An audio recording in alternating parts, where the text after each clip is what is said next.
Transformers film उन successful franchises में से एक है जिसने ऑडियंस के बीच अपना स्ट्रॉन्ग फैन बेस बनाया और बॉक्स ऑफिस पर भी कंसिस्टेंटली धमाका किया। और अगर इस फ्रेंचाइजी को एक ब्लॉकबस्टर सिनेमैटिक एक्सपीरियंस बनाने का क्रेडिट किसी को जाता है तो वो है माइकल बे। उन्होंने पहली ट्रांसफॉर्मर्स फिल्म डायरेक्ट करके इस फ्रेंचाइजी को एकदम नई पहचान दी। इन फिल्म्स में हमें massive action sequences, explosive set pieces और नेक्स्ट लेवल वीएफएक्स देखने को मिला। सच बोलूं तो इन फिल्मों में जो हमने ट्रांसफॉर्मेशन सीन्स और ऑटोबॉट्स और डिसेप्टिकॉन्स के बीच बैटल देखी थी वो आज भी हॉलीवुड की बेस्ट सीजीआई मूवमेंट्स में काउंट की जाती है। और रिसेंट टाइम में रिलीज हुई ऐसी बहुत कम फिल्म्स हैं जो इस स्केल को मैच कर पाती हैं। लेकिन इतना सब होने के बाद भी हर सक्सेसफुल फ्रेंचाइजी की तरह ट्रांसफॉर्मर्स का भी एक डाउनफॉल आया। कुछ फैंस और क्रिटिक्स का मानना था कि सेम फॉर्मूला और ओवर द टॉप एक्शंस की वजह से ट्रांसफॉर्मर फटीग फील होने लगा। इसके बाद पैरामाउंट ने ओरिजिनल माइकल बे टाइमलाइन को होल्ड पर रख दिया और फ्रेंचाइजी को बढ़ाने के लिए सॉफ्ट रिबूट और कैरेक्टर ड्रिवन प्रोजेक्ट्स का रास्ता चूज किया। वैसे काफी टाइम से ट्रांसफॉर्मर सीरीज को लेकर कोई बड़ी अपडेट सुनने को नहीं मिली, लेकिन पैरामाउंट स्टूडियो इस फ्रेंचाइजी को एक्सपेंड करने के लिए एक नहीं बल्कि 2 अलग अलग लाइव एक्शन ट्रांसफॉर्मर प्रोजेक्ट पर एक्टिवली काम कर रहा है और दोनों ही डेवलपमेंट स्टेज में हैं। तो आज इस वीडियो में हम बात करेंगे transformers timeline, upcoming live action projects और क्या कभी माइकल बे टाइमलाइन वापस कंटिन्यू होगी।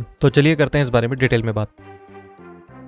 तो सबसे पहले बात करते हैं upcoming transformers live action project के बारे में। पैरामाउंट ट्रांसफॉर्मर्स यूनिवर्स को एक्सपेंड करने के लिए 2 अलग अलग लाइव एक्शन प्रोजेक्ट पे काम कर रहा है। इसमें पहला प्रोजेक्ट है ट्रांसफॉर्मर्स और जीआई जो का क्रॉसओवर। इस मूवी को rise of the beast film के एंड में टीज किया गया था, जिसमें नोआ को एक सीक्रेट ऑर्गेनाइजेशन का मेंबर अप्रोच करता है और रिवील होता है कि ये ऑर्गेनाइजेशन जीआई जो है। 2024 में पैरामाउंट ने ऑफिशियली ट्रांसफॉर्मर्स और जीआई जो क्रॉसओवर मूवी अनाउंस भी कर दी थी। वैसे 1986 में मार्वल ने जीआई जो एंड द ट्रांसफॉर्मर्स नाम की एक 4 पार्ट क्रॉसओवर कॉमिक सीरीज भी पब्लिश की थी, लेकिन किसी लाइव एक्शन फिल्म में ये टीम अप पहली बार होगा।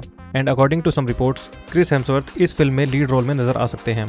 हालांकि उनकी कास्टिंग को अभी तक ऑफिशियली कंफर्म नहीं किया गया है। अगर ये प्रोजेक्ट आगे बढ़ता है तो ट्रांसफॉर्मर्स और जीआई जो दोनों फ्रेंचाइजी फैंस के लिए एक प्रॉपर विन विन सिचुएशन होने वाली है। इसके अलावा पैरामाउंट स्टूडियोज ट्रांसफॉर्मर्स 8 पर भी काम कर रहा है, जो directly rise of the beast की स्टोरी को कंटिन्यू करेगी। हालांकि फिल्म का ऑफिशियल टाइटल, रिलीज डेट और स्टोरी अभी रिवील नहीं की गई है, लेकिन रिपोर्ट्स के हिसाब से इस फिल्म में यूनिक्रॉन और मल्टीवर्स से जुड़ी पॉसिबिलिटीज को एक्सप्लोर किया जा सकता है। ये फिल्म जीआई जो क्रॉसओवर से अलग होगी, यानी पैरामाउंट स्टूडियोज फ्रेंचाइजी को एक ही डायरेक्शन में ले जाने की बजाय मल्टीपल ब्रांचेस को एक्सप्लोर करना चाहता है। वैसे तो आप में से ज्यादातर लोग ट्रांसफॉर्मर्स की फिल्म पहले ही देख चुके होंगे, लेकिन अगर आप फ्रेंचाइजी की स्टोरी और टाइमलाइन को समझना चाहते हो तो सबसे पहले ये समझना जरूरी है कि ट्रांसफॉर्मर्स बेसिकली 2 मेजर टाइमलाइंस में डिवाइडेड है। एक है ओरिजिनल माइकल बे टाइमलाइन जो 2007 में आई ट्रांसफॉर्मर फिल्म से शुरू हुई थी, और दूसरी है रिबूट टाइमलाइन जो साइबरट्रॉन की एंशिएंट हिस्ट्री से शुरू होकर 80s और 90s के इवेंट तक आती है। पहले बात करते हैं रिबूट टाइमलाइन के बारे में। इस टाइमलाइन की स्टार्टिंग होती है ट्रांसफॉर्मर्स 1 से, जो आज से करोड़ों साल पहले साइबरट्रॉन पे सेट है। इसमें हमें ट्रांसफॉर्मर्स की ओरिजिन स्टोरी के साथ साथ ये भी जानने को मिला कि कैसे ओरायन पैक्स और D16 आगे चल के ऑप्टिमस प्राइम और मेगाट्रॉन बने। इसके बाद स्टोरी 2018 में रिलीज हुई बम्बलबी के साथ 1987 में पहुंचती है।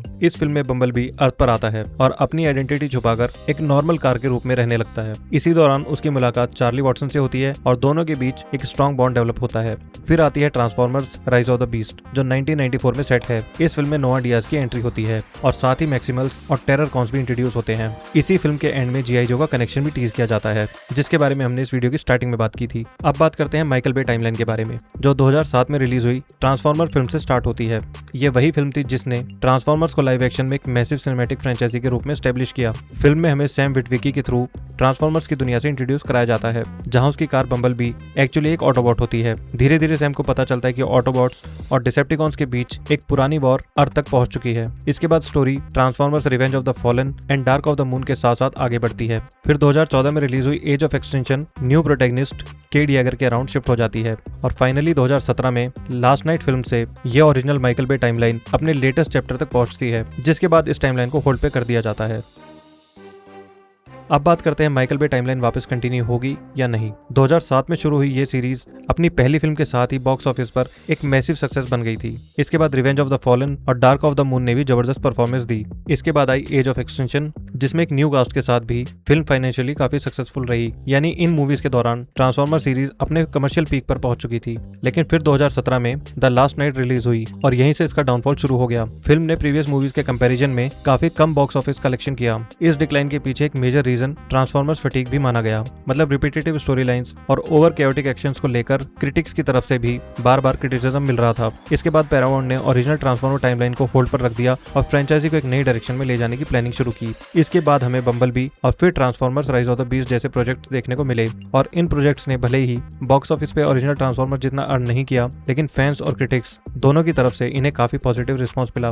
अगर शॉर्ट में इसका आंसर देना हो तो फिलहाल माइकल बे की ओरिजिनल ट्रांसफॉर्मर टाइमलाइन को डायरेक्टली कंटिन्यू करने की पॉसिबिलिटी काफी कम लगती है। हालांकि माइकल बे खुद फ्रेंचाइजी से कंप्लीटली आउट नहीं है, क्योंकि वो नेक्स्ट ट्रांसफॉर्मर फिल्म में प्रोड्यूसर के तौर पे अटैच्ड हैं, इसलिए फ्रेंचाइजी में उनका इन्वॉल्वमेंट अभी भी बना हुआ है।